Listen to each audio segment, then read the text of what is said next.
আজি আপোনালোকলৈ লৈ আহিছোঁ এটা জেলি ৰেচিপি, মধুৰিৰ জেলি। এই জেলিটো ব্ৰেড বা লুচিৰ লগত খাবলৈ খুবেই ভাল লাগে। আহকচোন এতিয়া কেনেকৈনো মই বনাইছোঁ আপোনালোকক দেখুৱাওঁ। মধুৰিৰ জেলিৰ কাৰণে মই পকা মধুৰি 3 কেজিমান লৈছোঁ। মধুৰিখিনি মই ভালদৰে ধুই লৈ এনেদৰে সৰু সৰুকৈ কাটি লৈছোঁ। পকা মধুৰি হ'লে জেলি বনাবলৈ ভাল হয়। সেইটো কাৰণে আপোনালোকে পকা মধুৰিয়ে সদায় ব্যৱহাৰ কৰিব। মোৰ এইখিনি ঘৰৰে মধুৰি, ভিতৰতো গুলপীয়া। এয়া মোৰ গোটেই মধুৰিখিনি কাটি হৈ গ'ল। এতিয়া মধুৰিখিনি বইল কৰিবলৈ এটা পাত্ৰত লৈ লৈছোঁ মই। মধুৰিখিনি ডুব যোৱাকৈ পানী দিব লাগিব। যিহেতু পানী অলপ শুকাব, সেইটো কাৰণে মধুৰিখিনি ডুব যাব লাগিব পানীখিনিত। এয়া মই হাই ফ্লেমত গেছত মধুৰিখিনি বহাই দিছোঁ। এতিয়াও উতল অহালৈ ৰখিব লাগিব। পানীখিনি যিহেতু উতলিছে, এতিয়া মই গেছটো মিডিয়াম টু হাই ফ্লেম কৰি দিম আৰু পানীখিনি অলপ শুকুৱাব লাগিব। একাপমান শুকুৱালেও হ'ব। 15-20 মিনিটমান সিজাৰ পিছত আপোনালোকে এনেদৰে মধুৰিখিনি ভাঙি দিব। কোমল হৈয়ে যায় সিজিলে মানে। এয়া আমাৰ 15-20 মিনিটমান হৈ গ'ল। পানীও প্ৰায় একাপমান শুকাই গ'ল। এতিয়া মই এইখিনি গেছটো অফ কৰি ঠাণ্ডা হ'বলৈ দিম অলপ। এতিয়া ঠাণ্ডা হোৱাত মধুৰিৰ ডাঠ অংশখিনি এনেদৰে আমি টুকি লৈছোঁ আৰু এখন প্লেটত থৈ গৈছোঁ।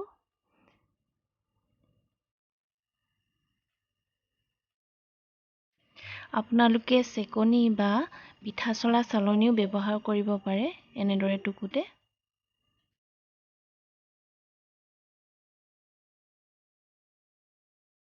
এয়া মধুৰিৰ ডাঠ অংশ আৰু মধুৰিৰ ৰস আৰু পানীৰ এক্সট্ৰাকৈ ওলাই গৈছে। এতিয়া মই এখন চাফা গামোচা লৈছোঁ, তলত এটা গামলা লৈছোঁ।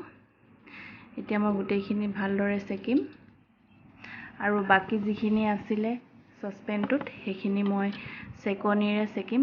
এইখিনি মই কাপোৰে চেকিম। কাপোৰে চেকাৰ পিছত মই আকৌ চেকনিৰে চেকিম।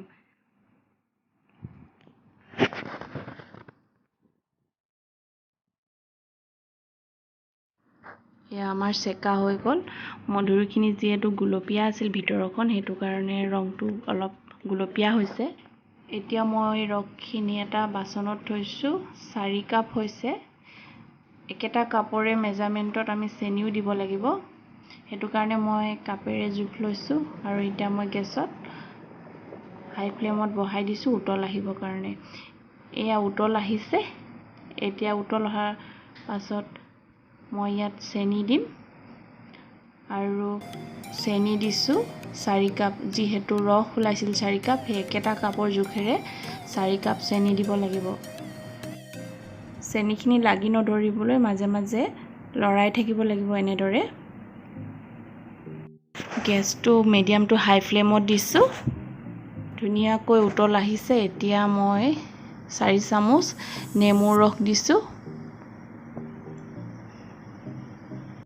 পুনৰ ভালদৰে গোটেইখিনি লৰাই দিছোঁ।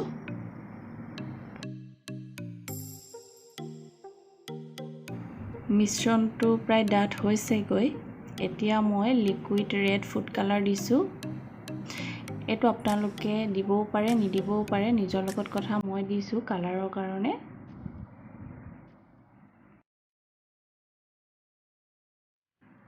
এয়া চাওক ডাঠ হৈছে। এতিয়া এইখিনি হৈছেনে নাই কেনেকৈ গম পাম, সেয়া আপোনালোকক দেখুৱাই আছোঁ। তাৰ বাবে মই এটা বাটিত ফ্ৰিজৰ পানী অলপ লৈছোঁ আৰু ইয়াৰে অলপমান বাতিটোত মই দি দিছোঁ। এয়া চাওক মিশ্ৰণটো পানীৰ লগত মিক্স হোৱা নাই, তলত লাগি গৈছে আৰু এয়া ধুনীয়াকৈ হাতত উঠি আহিছে। এতিয়া গম পাব যে আমাৰ জেলিখিনি ৰেডি হৈ গ'ল। এতিয়া মই গেছটো অফ কৰি এইখিনি ঠাণ্ডা হ'বলৈ দিম।